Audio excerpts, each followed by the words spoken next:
So today I want to take you inside a moment that is happening right now in real time, but almost nobody truly understands what's actually occurring, because on the surface what you're seeing looks like headlines about Iran and America, military threats, sanctions, proxy conflicts in the Middle East, nuclear negotiations, but beneath that surface is something far more significant, something invisible, something that most people don't even know exists. America is conducting a hidden war against Iran, not with conventional weapons, not with missiles or drones, but with something far more sophisticated, far more effective, far more devastating. Cyber weapons, advanced surveillance technology, sabotage operations, psychological operations. And here's the question no one is asking, and I want you to really think about this.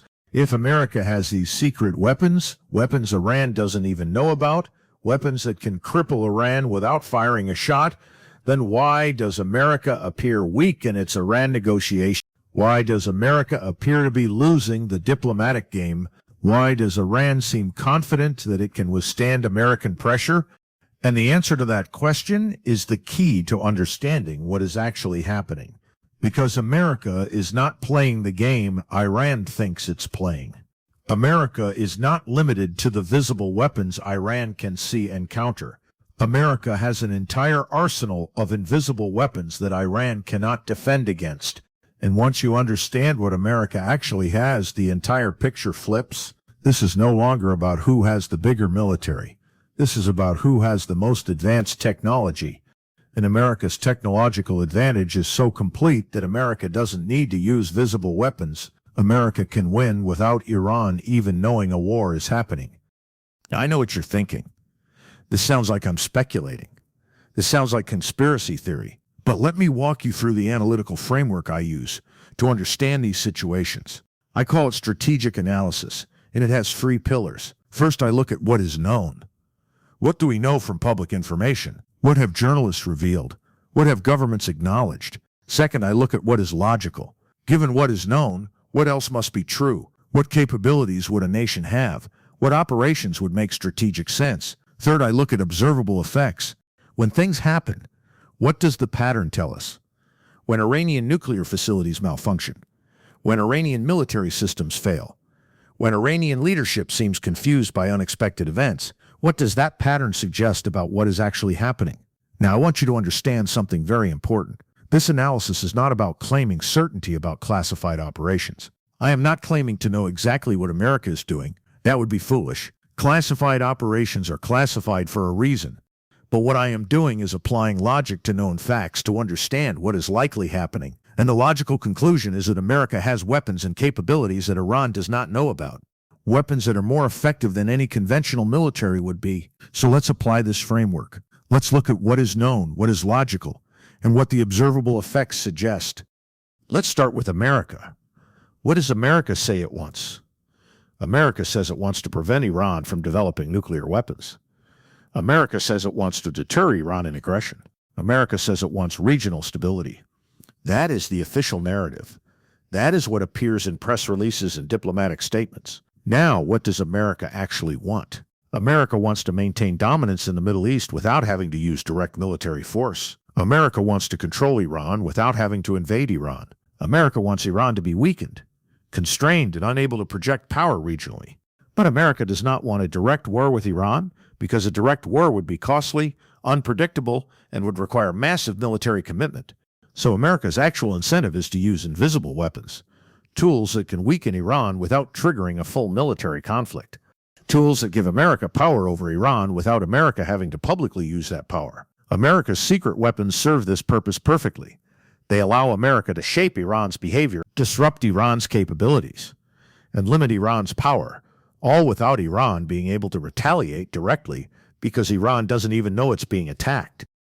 Part 3b, what Iran says versus what Iran actually wants. Now flip the lens. What does Iran say it wants? Iran says it wants to defend itself against American aggression. Iran says it wants to develop nuclear technology. Iran says it wants to be recognized as a regional power. That is the public position. Now, what does Iran actually want? Iran wants to survive. Iran wants to maintain enough military capability to deter American invasion. Iran wants to exercise influence in the region. Iran wants to expand its power and reach. But Iran is constrained. Iran is economically weak. Iran is technologically backward in some critical areas. Iran is isolated by sanctions. Iran is attempting to compete against America from a position of weakness. So Iran's actual strategy is to develop asymmetric capabilities, drones, missiles, proxy forces, nuclear weapons, things that America cannot easily defend against, things that give Iran the ability to hurt America without being able to defeat America militarily. But what Iran doesn't realize is that America has already developed counter capabilities. America has weapons specifically designed to neutralize Iran's asymmetric advantages, and Iran doesn't know about these weapons. So Iran is playing chess against an opponent that is also playing a hidden game that Iran cannot see. Now here is where the game becomes very clear. America knows about Iran's capabilities. America has satellites, spies, signals, intelligence. And America understands Iran's military, Iran's nuclear program, Iran's proxy networks. America knows what Iran is doing. But Iran does not know about America's secret weapons. Iran does not know about cyber operations. Iran does not know about psychological operations. Iran does not know about sabotage. Iran does not know about surveillance. Iran is operating with incomplete information. Iran is making decisions based on what Iran can see, but there is an entire layer of warfare happening that Iran cannot see. This information asymmetry is America's greatest advantage. America can see the whole chessboard. Iran can only see part of it. Now let's look at the structural facts, the unchangeable realities that constrain what's possible. Let's start with the foundational reality. America's technological capability in cyber surveillance and intelligence is generations ahead of Iran's. America has satellites that can see details on the ground with extraordinary precision. America has signals, intelligence that can intercept communications. America has cyber capabilities that can infiltrate computer networks. America has artificial intelligence that can analyze vast amounts of data. Iran does not have comparable capabilities. This is not debatable. America's technological dominance is a structural fact. America can see Iran. Iran cannot see America seeing it. Here is the second structural reality. Iran's nuclear program is vulnerable to cyber attack and sabotage. Nuclear facilities require complex computer systems. Nuclear enrichment requires precise control of centrifuges. Nuclear facilities require reliable power supply. All of these systems are potential targets for cyber attack, and all of these systems have been compromised in the past. The Stuxnet virus discovered in 2010 was specifically designed to sabotage Iranian nuclear centrifuges. Stuxnet showed that Iranian nuclear facilities are vulnerable to cyber attack. And if they were vulnerable in 2010, they are certainly vulnerable now, almost 15 years later, with more advanced cyber weapons. America almost certainly has newer, more advanced cyber weapons, specifically designed to target Iran's nuclear program. Structural fact. Number 3. Iran's military systems dependence on technologies. Here is the third structural reality. Iran's military systems depend on technology. Iranian drones require computer systems. Iranian missiles require guidance systems. Iranian air defense requires radar and computer control. All of these systems are vulnerable to cyber infiltration. A cyber attack that corrupts the guidance system of a missile could cause the missile to malfunction. A cyber attack that disables radar could blind air defense. A cyber attack that corrupts drone programming could cause drones to fail. Iran has experienced these kinds of failures. Iranian drones have malfunctioned. Iranian missiles have failed in tests. How many of these failures are natural failures? How many are caused by cyber sabotage? Impossible to know. But the pattern suggests that some of these are not accidents. Structural fact number 4. America's offensive cyber capability. Here is the final structural reality. America has the most advanced offensive cyber capability of any nation on the planet. America's NSA, National Security Agency, and U.S. Cybercom, United States Cyber Command, have the resources, personnel, and technology to conduct sophisticated cyber operations globally. America conducts cyber operations constantly against adversaries, against neutral nations, certainly against enemies like Iran. America has demonstrated this capability. America has admitted to some cyber operations. America has certainly not admitted to all of them. What America has officially admitted to is probably a small fraction of what America actually does. Now, let me tell you what America's secret weapons actually are, and I want you to follow this carefully because it is a multi-layered arsenal. On the first layer, America has sophisticated cyber weapons. America has the capability to infiltrate Iranian computer networks. America can access Iranian military systems. America can access Iranian nuclear facilities' computer systems. America can corrupt data. America can introduce malware. America can disable systems without Iran knowing how or why systems failed. This is not theory. This is demonstrated capability. Stuxnet proved this in 2010. America's cyber capability has evolved dramatically since then. Current American cyber weapons are far more sophisticated than Stuxnet was. On the second layer, America has signals intelligence. America intercepts Iranian communications. America knows what Iran's leaders are saying to each other. America knows Iran's military plans before Iran executes them.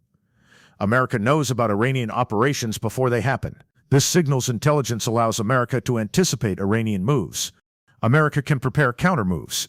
America can disrupt Iranian plans before Iran even acts on them. This is not speculative. America has signals intelligence programs that are well documented, NSA's programs, for example. On the third layer, America conducts sabotage operations. America can conduct covert operations inside Iran. America can sabotage Iranian military facilities. America can damage Iranian equipment. America can introduce defects into Iranian weapon systems. How does America do this? Through operatives on the ground, through contractors, through people who have access to Iranian facilities, through supply chains that America has influenced. America has the resources to conduct these operations. America has demonstrated willingness to conduct sabotage. The question is not whether America does this. The question is how extensively America does this. On the fourth layer, America conducts psychological operations. America creates false information. America spreads rumors about Iranian weapons capabilities. America creates uncertainty about whether Iranian weapons actually work. America creates doubt among Iran's leadership. America makes Iran question the reliability of its own military. America uses information warfare to undermine Iranian confidence. This is sophisticated. This is invisible, but it is effective. It causes Iranian leadership to make decisions based on uncertainty and fear rather than clarity. On the fifth layer, America obscures attribution. When something goes wrong in Iran, Iran cannot always determine who was responsible. Did the failure happen naturally? Was it sabotage by America? Was it sabotage by Israel? Was it internal incompetence? Iran cannot always tell. This uncertainty is itself a weapon. Iran cannot retaliate if Iran doesn't know who attacked it. Iran must spend resources defending against unknown threats. Iran must assume everything could be a target of cyber attack. This creates paralysis. This creates defensive burden. This forces Iran to spend resources and energy on defense against invisible enemies. Now, I want to present the opposing argument, because if I only argue one side, I am not being honest with you. The Iranian argument is actually quite straightforward. Here it is. America cannot have secret weapons that Iran completely cannot defend against. If such weapons existed, they would have been used more openly. They would have been more effective. Furthermore, Iran has cyber capabilities of its own. Iran has conducted cyber attacks against America. Iran has shown capability to penetrate American networks. Iran is not helpless. So furthermore, many of Iran's military failures are due to sanctions and lack of resources, not secret American weapons. Iran's economy is limited. Iran cannot maintain sophisticated military systems as well as America can. Iran's failures are explained by resource constraints, not secret sabotage. This is not empty argument. There is logic here. There is substance. The Iranian argument about resource constraints is legitimate. Iran's economy is constrained. Iran's military cannot afford perfect maintenance and testing. Iran's weapons do fail for legitimate reasons. But here is the critical flaw in the Iranian argument. It assumes that resource constraints are the only explanation for failures. But some failures are pattern anomalous. Some failures happen when they would be most strategically damaging. Some failures suggest external intervention rather than internal incompetence. The most likely explanation is that both factors are true. Iran has resource constraints and Iran is being targeted by American cyber operation. The question is not whether one factor explains everything. The question is what combination of factors is most likely. Now let's look for what does this hidden warfare actually mean for America-Iran dynamics? In this scenario, America's cyber weapons, sabotage operations, and psychological operations continue to constrain Iran's capabilities. Iran's nuclear program advances slowly because of repeated setbacks caused by cyber attacks. Iran's military systems remain unreliable because of sabotage and infiltration. Iran's leadership becomes increasingly paranoid about American capabilities. America maintains dominance without direct military confrontation. America wins the hidden war without Iran even fully realizing America is fighting it. This is the most desirable outcome for America. In this scenario, Iran eventually figures out that America is conducting cyber operations and sabotage. Iran becomes enraged. Iran retaliates with its own cyber operations. Iran attacks American infrastructure. Iran attacks American interests globally. The hidden war becomes visible. Escalation follows. This leads to direct military confrontation. War becomes inevitable. This is the worst-case scenario. In this scenario, Iran understands that America is conducting operations, but accepts it as part of the strategic competition. Iran and America both conduct cyber operations, sabotage, and psychological operations against each other. Both sides understand the other side is doing this. But both sides accept these operations as preferable to direct military war. A new equilibrium emerges where hidden warfare is the normal state. Direct military conflict is avoided. This is the stable outcome. My assessment here been who Brawny and doesn't every side been consequential.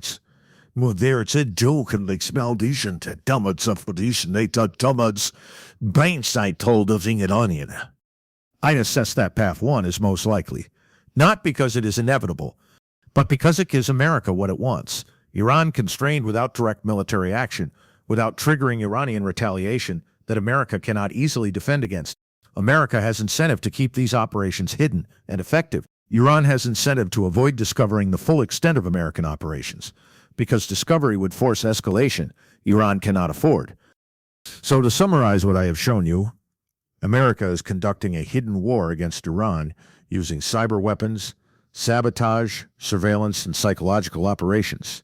This hidden war is invisible to most observers. It does not appear on military maps. It does not make headlines in the way conventional military action would, but it is real. It is effective. It is reshaping the Iran-America dynamic in ways most people do not understand. America's secret weapons are more effective than any conventional military would be. America can constrain Iran without having to invade Iran. America can shape Iranian behavior without having to fight Iran directly. This is strategic brilliance from America's perspective.